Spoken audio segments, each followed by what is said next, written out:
The definition of a path has many meanings: a trodden track or way, a roadway, a route, a course of action or conduct. It can mean the course or direction in which something moves. A path can mean a way of life. It could also mean an itinerary. Now, what if this path is not straight? It could be bent or curved.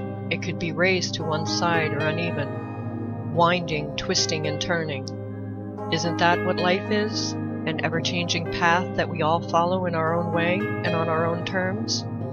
Come and join me, and together we can start walking the crooked path.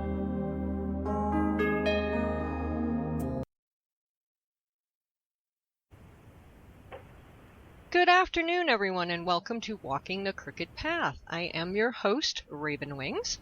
Sorry about the delay there. We were having a little bit of a technical issue, but all is good now. Today, I would like to wish anyone who is a mom a happy Mother's Day, first off, and that includes fur babies or feathered babies. If you've got little babies of some sort around, happy Mommy's Day. And today, I have with me a very special guest. I have Ellen Evert Hopman with me today. She is an author of a couple of brand new books that we're going to talk about, A Legacy of Druids and Secret Medicines from Your Garden, which has become my Bible lately. It sits on my desk and it gets used daily. It's an absolutely great book. She is also an author of a number of other books and has been a teacher of herbalism since 1983, I believe, correct? Correct. And Druidism, you've done that since 1990. Right, and you're also a master herbalist and professional member of the American Herbalist Guide? Guild, yes. Guild, sorry. Can't speak today. It's one of those days. It's a Monday on a Sunday. I'm just getting my Monday early. So how are you today, Ellen? Oh, I'm great. The rain finally stopped. We had rain for a week, and today the sun came out, so I'm happy. Yes, I love the sun. We've had rain here today. We had the sun for Friday and Saturday, but we got the rain today instead. So, what can you do? You need the rain, though. You need a little bit of rain. Keeps the spring flowers, springing. Yeah, the plants look happy. Mm-hmm. They're happy. So exactly. So you are an Archdruid, is that correct? Archdruid, yes. See, my language skills are completely off today, so bear with me, guys. I'm going to get corrected all day today. Can you explain to our listeners, geez, I really can't talk today, what that is? Well, the ancient Druids were very hierarchical, despite what some people currently like to think. So they always had somebody who was in charge. And then it was, they had competitions and people studied for 20 years or longer. So when you have somebody who is trained and who is teaching other people and who has organized a grove or who has organized a Druid order, I mean, I've co-founded 3 Druid orders now, then they are an Archdruid. That means you're fully trained. You're capable of training others, and hopefully it means you know something. Right. Well, hopefully, right? It's kind of like being an elder, then I'm assuming, in other forms of paganism. Exactly. It's like being an elder, yep. Oh, okay. Now, what is Druidism based on for our listeners who have no idea? Well, the Druids were a class, actually, within Celtic society, and Celtic society had the exact same class structure as Hinduism has today. Mm-hmm. They both come from the exact same roots. They're Indo-European traditions, and they come from the Vedic tradition. So in India, you have the Brahmins, and the Brahmins are the Druids. They're equivalent to Brahmins. And then you have the warriors, and then you have the farmers and producers, and then in Celtic society, you had slaves. In Hindu society, you have untouchables. But it's basically the same idea. And back in the day, in ancient times, you could move up or down the social ladder. It wasn't frozen the way it is in India now. Mm-hmm. In India, what happened was, and this is actually sadly familiar, there were Muslim invasions of India, and what happens in a culture when they get invaded is they become much more conservative, and that's when everything got frozen. Before that, you could move up or down the social ladder. And it was exactly the same way in Celtic culture. Depending on your learning, the more learning you had, you could move up the social ladder, or if you did bad things and you got caught, then you could go down. You could go down that ladder, yes, exactly. Yeah. What gods do they worship, and goddesses and what have you and whatnot? Your deities, I should say. Well, Druids are polytheists. Mm-hmm. We're not, Wicca is duotheist. It has the goddess and the god. That's not Celtic. Okay. Celtic is polytheist, and a lot of the deities will be very familiar to people. There's, Bridget, the Dagda, the Morrigan. There's a lot of them. There's about 400 deity names that we know. Mm-hmm. But usually what happens is people will feel particular attraction to one or another god or goddess or both. Mm-hmm. And then they'll end up, Lu is another one. They'll end up working with those deities and forming a personal relationship with an individual deity, mm-hmm.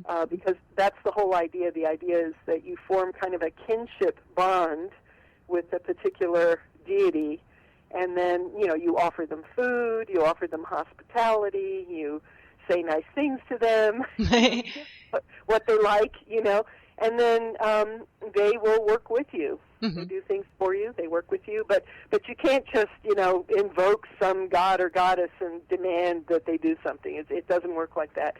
You actually have to develop a relationship with them. Which makes sense, and I think you should do that in any path you follow. You know what I mean? You should be, working a relationship, because it's the same thing with familiars. We don't pick them; they pick us. So Exactly. I kind of think it works the same way with our gods and goddesses. They tend to pick us more than we really pick them. We just don't realize it most of the time. Well, what's unique, I think, and interesting about Celtic religion or the Celtic path is that there's no concept that the deity is above you. Mm-hmm. They're not, it's more like you're equals. Yeah. And so when you approach Lu, for example, who is known as master of every art, you might say, "Oh, Lu, I'm going to be just like you.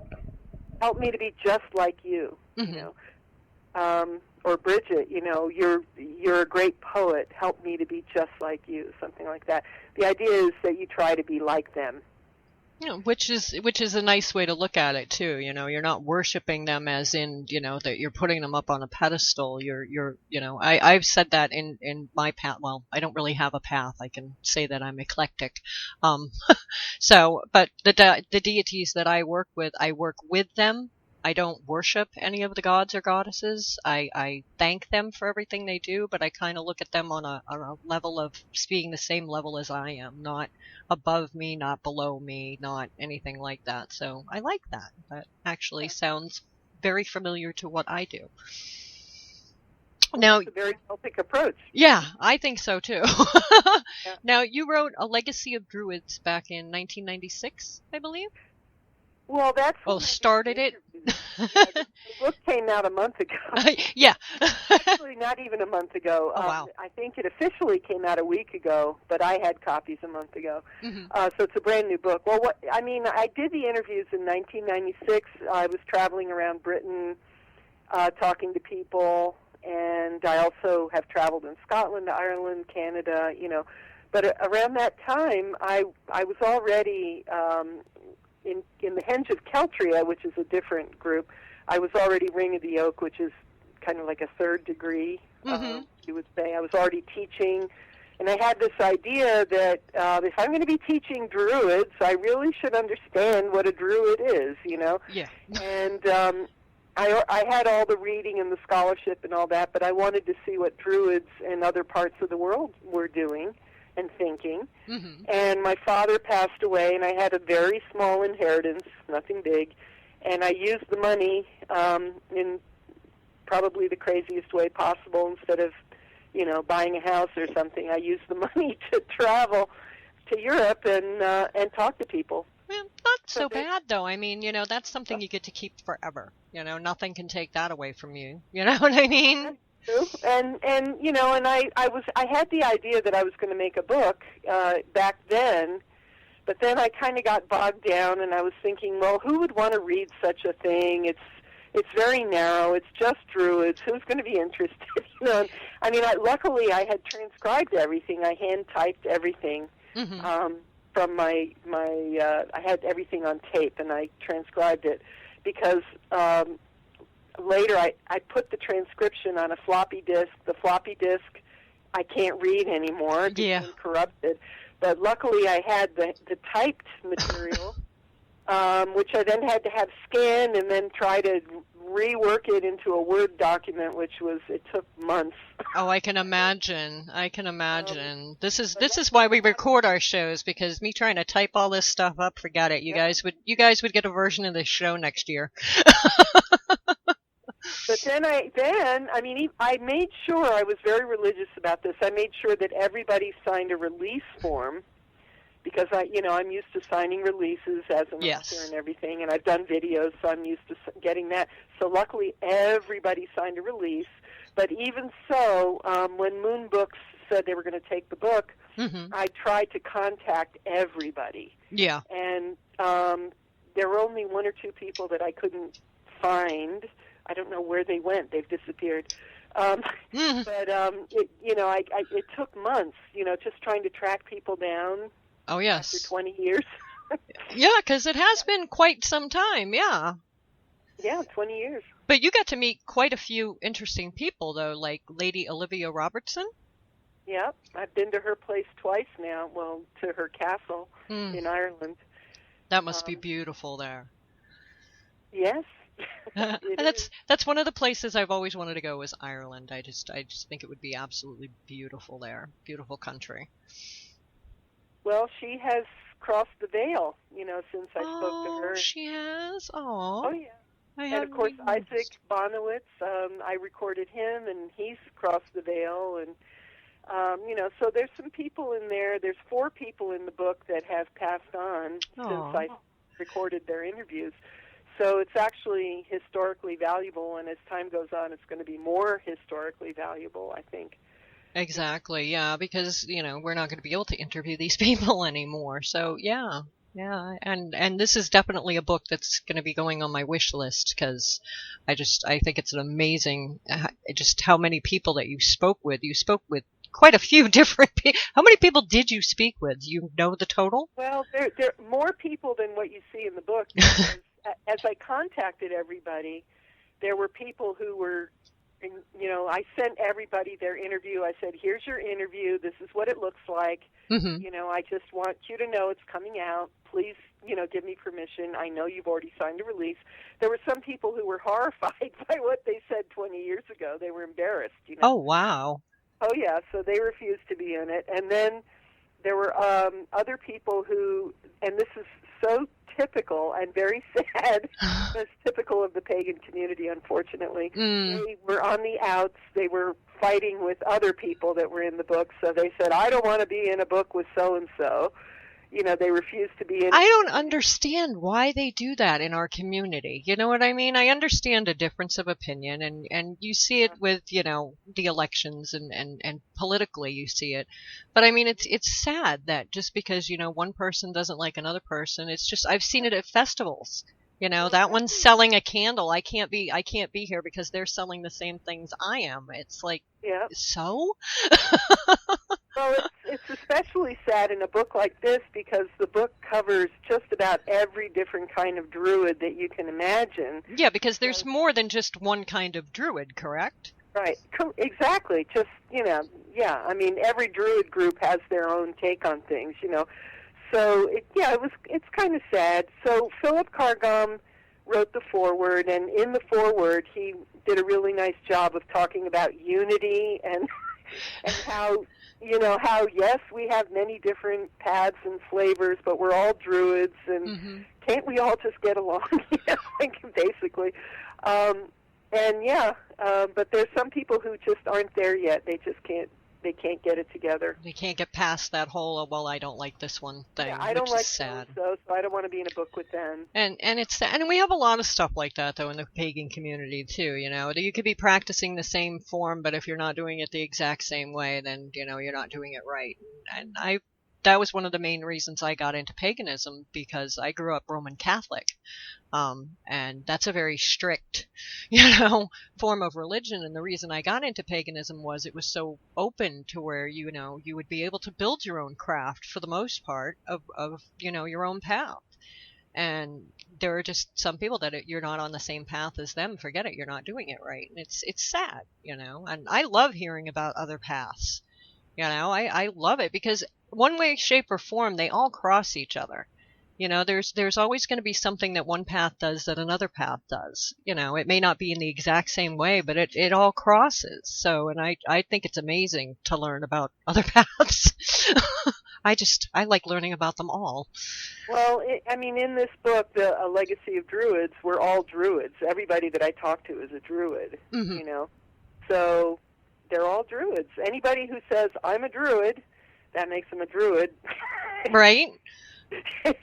So, I have musicians in there. I have people who are political in there, other kinds of artists. I have a guy who draws and paints. Then I have, the teachers. I have the founders of the various Druid orders. I have historians like Ronald Hutton, who's probably one of the most prominent pagan historians, going, University of Bristol. And Philip Cargam is interviewed in there. He's the founder of Obad. Then there's Lady Olivia. She's the founder of the Fellowship of Isis. Isaac Bonowitz is the founder of ADF. I have the founders of the Henge of Keltria, of which I am one. There were 5 of us. I'm also a co-founder of the Order of White Oak. And so, the founders of the major Druid orders are all in there. I didn't interview any founders for RDNA, the Reformed Druids of North America, but Isaac talked about the Reformed Druids of North America, and so I figured they were covered. That's another thing. There were some individuals, it's funny, some of the individuals were horrified at the thought that they would be included because they were embarrassed by what they said. Then I had other people who were mad at me because they thought that I should interview them now because I neglected to interview them 20 years ago and to be in the book. Oh, wow. So you get a little bit of everything. There may be a part 2 to this book that I'm assuming. There may be a sequel. I think somebody else should, every time people complain, I say, well, I'm sure you could do a much better job. Why don't you write the next one? There you go. There you go. Because somebody should do a modern, updated, interview book, but it doesn't have to be me. Yeah. Exactly. Somebody else can do that one. You also wrote Being a Pagan, Druids, Wiccans, and Witches Today, which was included in the Huffington Post. Is that correct? Yes. It was originally, I think they originally said the top 10 books on paganism, then it became the top 15. Now it's the top 26. And that was because all these people wrote in and said, how could you leave out this or that? Yeah. But no, the Huffington Post named it one of the most important books on paganism. And that came out, I think, in 1996. And that has a little bit of everything in it. So it's not just Druids, it's Margot everything. Adler, oh, okay. That has Starhawk. She's still with us. There's another interview with Isaac Bonowitz in there. Oberon Zell is in there.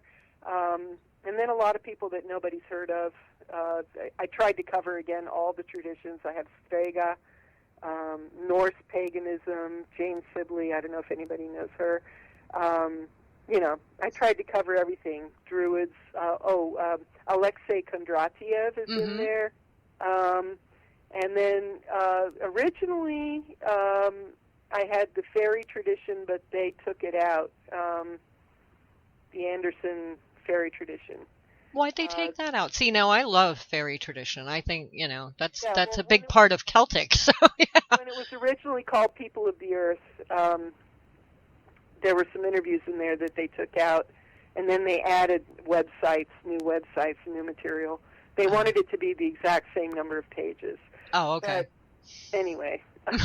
What can you do? So, yeah.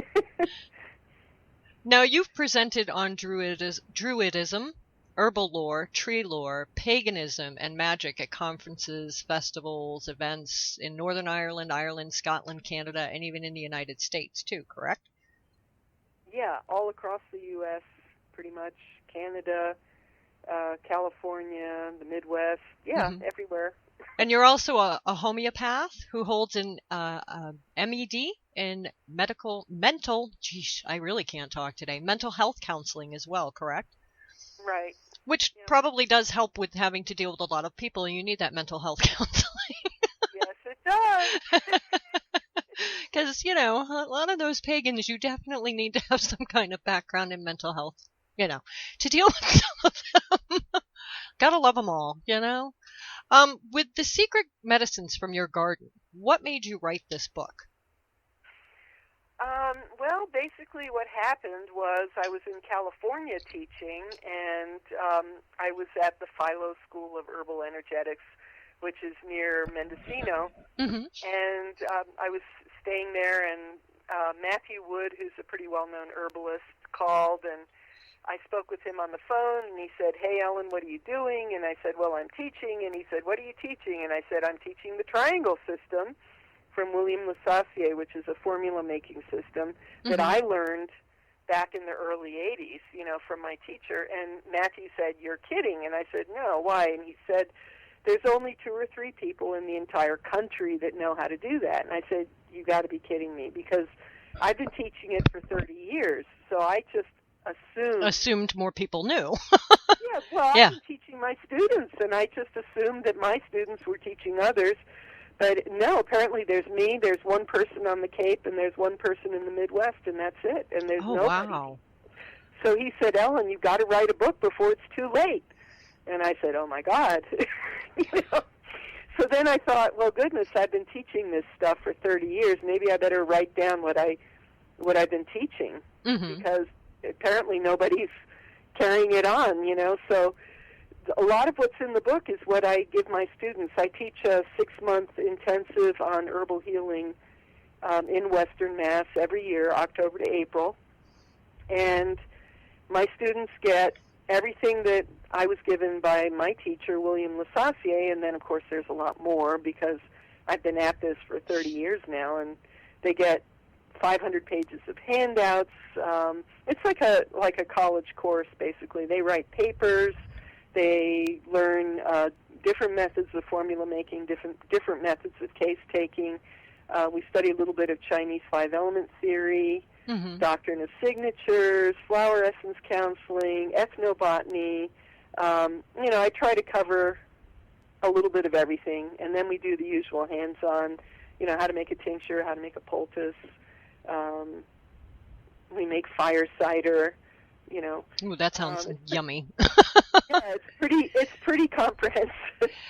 But anyway, so I try to put a lot of the material that I've been teaching into that book, and then towards the back of the book is the triangle system, and it's broken down. I have drawings that if you go slowly and you just go drawing to drawing to drawing, it shows you how to build a formula. Ah, okay. And then I have about 40 pages of herbs listing whether they're builders, cleansers, or tonics, and which organ systems they are builders, cleansers, and tonics for. Because the way William taught us, he said, you can use one herb, but that's only for very short term, for emergency medicine, that kind of thing. If you're going to take something for any longer than a few hours, you really need to work with at least 3, a builder, a cleanser, and a tonic. Yes. And then if you're going to do a constitutional prescribing, which is something you're going to take for 3 months to 6 months, then it's an 18-part formula, which is you have one triangle in the center, which is what we call the center of gravity of the illness. So if you had emphysema, it might be the lungs. If you had heart disease, it might be the heart. That would be the center of gravity. And then there's 3 other triangles around that, which are concomitants, other symptoms or systems that are affected along with the major symptom. But it's all explained in the book. I mean, it's hard to explain it over the phone, but Oh yeah. It is an amazing book. I mean, and it has amazing recipes in it too. I was amazed. I was like, she's got recipes for pine gingerbread. I was like, yes. Yeah, the big thing I'm getting into now that I wasn't into when I was a lot younger is I've been finding these wonderful recipes and for cooking. And I have a book that's currently out of print called Tree Medicine, Tree Magic, which was my first book. Still, you can find it on Amazon. It goes for $75 a copy because it's out of print. And I think Moon Books hopefully is going to pick it up. But what I'm doing with that book is I'm adding new material to it, and I'm adding recipes. Oh, that'll be For amazing. example, under oak, I found a recipe for white oak leaf wine. Ooh. Yeah. Now that sounds really good. Well, my grandmother used to make dandelion wine, and we loved that. It was great. It was because there are so many weeds out there, and people don't realize it, that just because you think it's a weed, it's not really a weed. It was like we went over to his father's house and we were doing yard work at his father's house, and I was like, "Oh, look, dandelions, and he's got this and he's got that. And did you know this is edible? And did you know that is edible?" And his father's like, "Well, go right ahead and eat it." He's like, "Because I'm not eating." Well, a weed, I like to say a weed is a plant whose uses have yet to be appreciated. Mm-hmm. And I think as a country is going along, well, as the whole world is going along, I'm starting to think that we're starting to revert back to trying to be more natural in the way we're healing ourselves and stuff too, especially considering, the pharmaceutical companies are charging an arm and a leg for their prescriptions and stuff. Like I have fibromyalgia and lupus, and I have to be, very careful on what I eat and stuff because certain foods will aggravate it. But I've also found different herbs and stuff that will work for pain to where I don't have to pay for pain medication. So and I really think we should start going back that way because we had less diseases, it seemed like, when we were doing everything naturally instead of all this chemical and stuff that we're putting into our bodies now. Well, it's important to make a careful distinction. If somebody's having an emergency, like if they've been in a car accident, they've been injured, you need to go to the ER, you need to get help. Oh, yes. You need to go to the hospital. But herbal medicine is much better, and homeopathy for long-term chronic conditions because herbs are healing agents. The body knows what to do with them, Whereas what regular medicine offers is usually a synthetic, and it's usually an isolated principle. Like they try to find the quote-unquote active principle in a plant, then they isolate it, they make a synthetic copy, and then they patent it, and then they make a profit, And your body, it's very hard on the body. Yeah, because the other parts of that plant aren't there. They're only getting that one thing, and the body's looking for the rest of that because your whole system, I've always said that your health has a lot to do with your emotional well-being and your spiritual well-being as well. So if one's out of whack, they're all going to be out of whack. Right, and then also, just in terms of plants, our bodies have evolved over millions of years to work with plants. So if you put plant material in your body, the body knows. It goes, oh yeah, I know what that is, and it knows what to do with it. And so if anyone has a chronic condition, first of all, you need to know what you have. So you need to get a diagnosis. You need to go to a doctor. You need to get all the lab tests, whatever it takes to get a diagnosis. And they can't always diagnose. They don't always know, but usually they can give you an idea. And then once you know what's going on, then you can start looking for herbs and homeopathic remedies to work with. Yeah, and you should work with someone who is actually knowledgeable in that too, correct? With herbs and stuff. You don't want to start trying this stuff on your own. Right. I mean, hopefully you're going to work with a professional, but it's very important to get a diagnosis. Yeah. I mean, I've seen really awful things happen with herbalists who didn't bother to get a diagnosis. Mm-hmm. They just thought they knew what they were doing, and they treated themselves, and it was disastrous. You don't do that. You really have to rely on the lab tests and get all the information. And when you have the information, then you can look for natural healing methods. Yeah, and That's if you're on any kind of prescription too, you want to be careful if you're right. trying to do any kind of herbal stuff, because I know some herbs will counteract with medications and stuff like that, especially blood thinners. Blood thinners are really bad. A lot of herbs. What you should do anytime you take an herb, if you're on medication, Mm-hmm. you Google herb and drug interactions Mm-hmm. or herb and drug contraindications, and then you put in the herb that you want to take and you put in the drug that you're taking. Yeah. And then hopefully studies have been done, because they haven't done studies with everything, but you really do need to look it up. And in the book, Secret Medicines from Your Garden, I have a lot of cautions in there. In fact, there's a whole chapter in the back. Yes. It's just like pregnant women. There's a lot of herbs pregnant women shouldn't take at all. Diabetics, Yep. people with high blood pressure, people who are pregnant, Yep. So, I mean, anybody who wants to work with herbs, I think that's great, but always, know what you're doing. And if you don't know, don't play. Don't play. Especially when you're taking them internally. When I first started, back in the 80s, Mm-hmm. there was no information because none of the studies had been done. Yeah. And so I remember people used to say, "Oh, herbs are like food. You can eat them and it's not going to be a problem," but that's not true. No, and there's some foods out there that, like I have a nut allergy. So, there are certain nuts I can't touch. So, you have to be careful with herbs too, because you may be allergic to an herb and not even know it either. Right. Yeah. So, yeah, definitely. All right, we are going to take a short break right now and listen to some of our wonderful sponsors, and we will be right back. So don't go anywhere.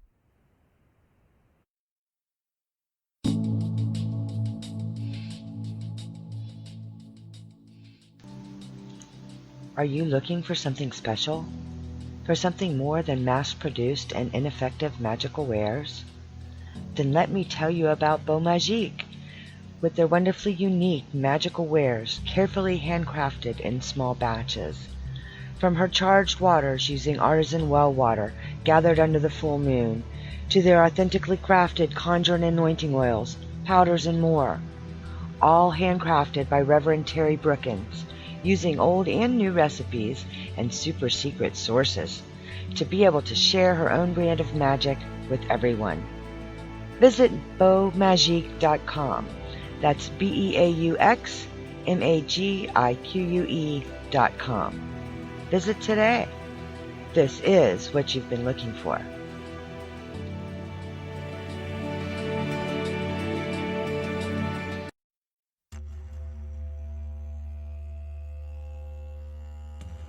The Magic Jukebox Podcast presents Caldera Fest Pagan Music Festival, May 26th through May 30th in Lafayette, Georgia. This event will feature the best in pagan music and over 100 vendors and workshops, featuring Tuatha Day, Dave the Bard, S.J. Tucker, Wendy Rule, Digis Christ Super Drum, Dragon Ritual Drummers, and many more. Also featuring the official release of the Green Album. This eclectic compilation of thoughts and sounds will feature various acts performing at Caldera Fest, benefiting the Rainforest Trust. Come on out and have the time of your life. Caldera Fest Pagan Music Festival, May 26th through 30th at Cherokee Farms in Lafayette, Georgia. For more information, visit calderafest.com today. See you there.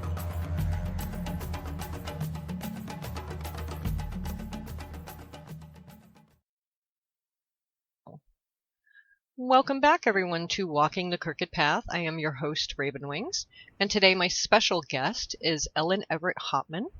She is an author, an arch druid.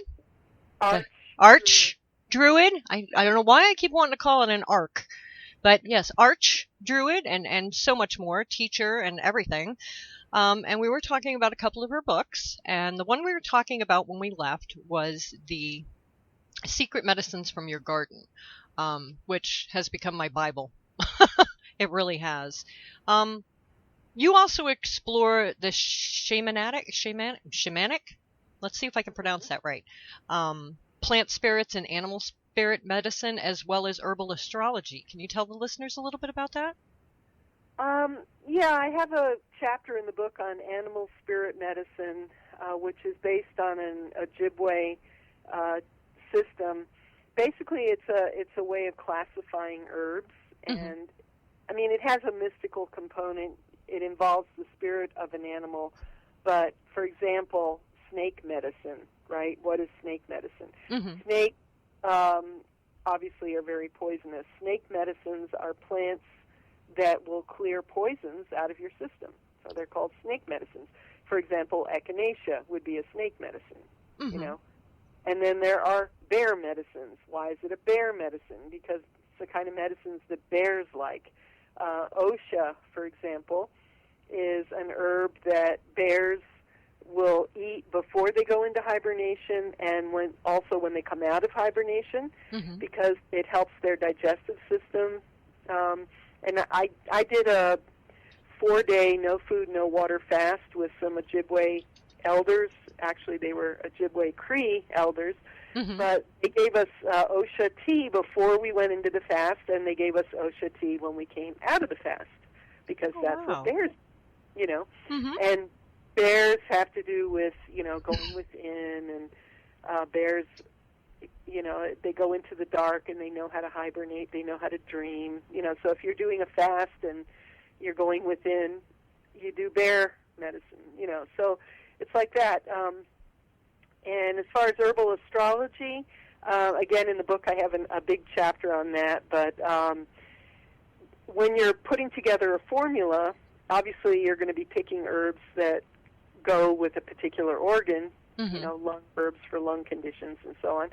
But another dimension of herbalism, as you're selecting your plants, like, for example, if somebody had a lung condition and they were, as you were taking the case, you noticed that they were very timid, they were a very frightened, timid person, you might think, oh, that person could really use some solar energy. They could use some Leo qualities, you know. So as you're picking your herbs, you're thinking, this is an herb of Leo.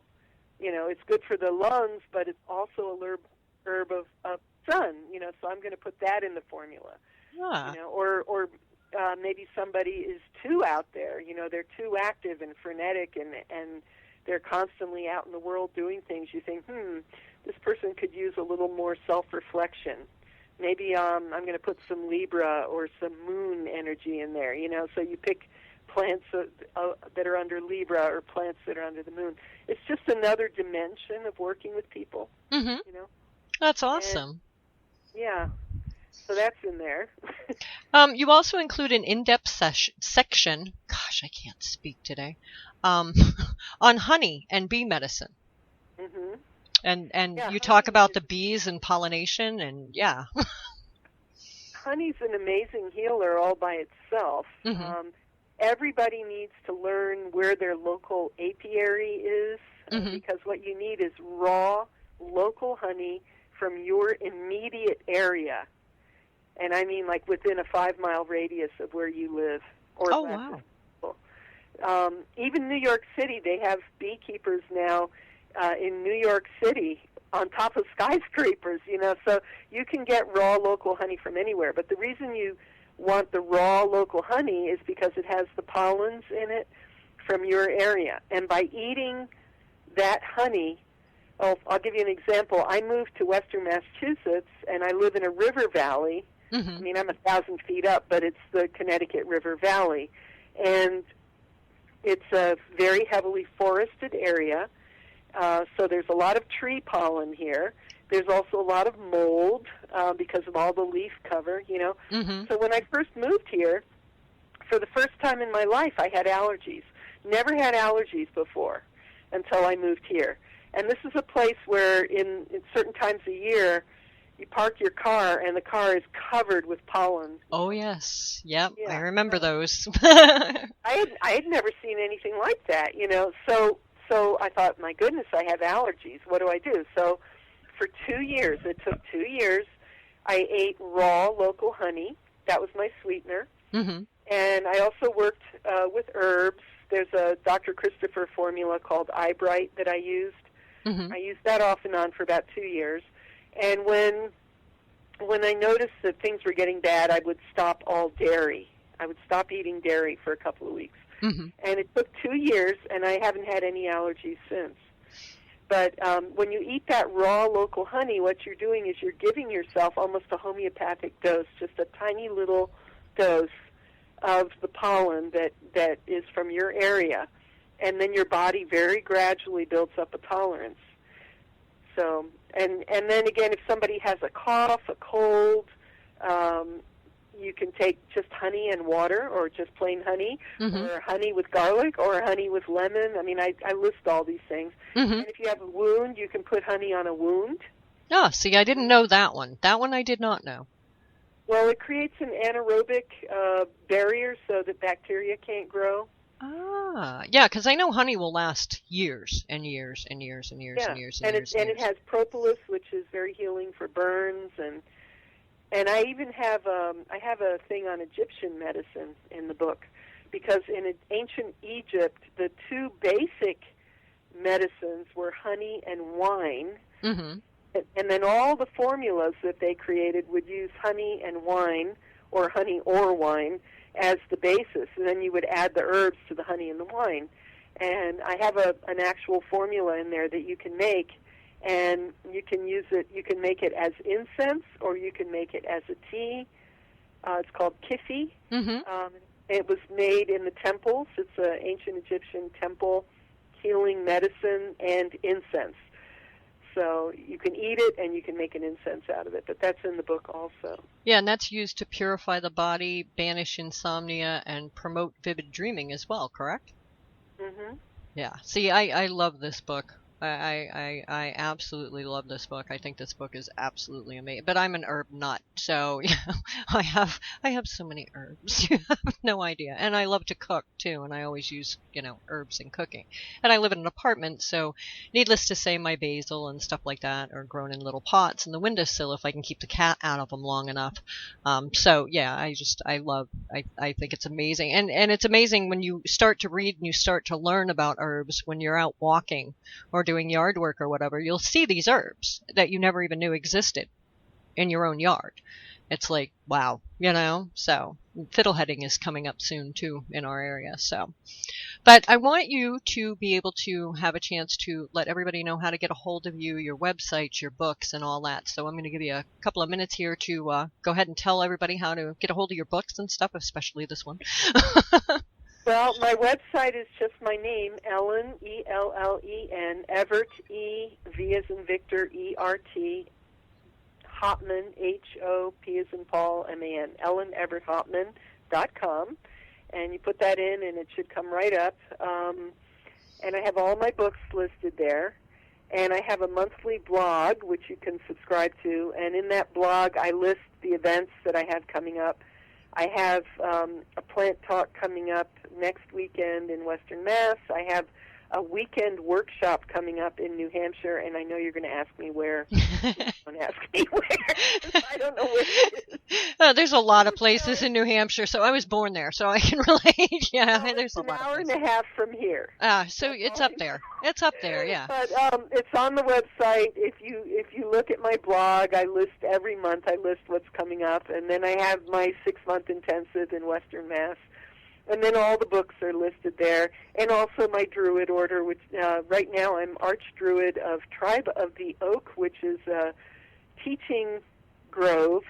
We have members all over the world. We have people in Austria, South Africa, all over the U.S., and it's a teaching program that takes about 3 years. Oh, wow.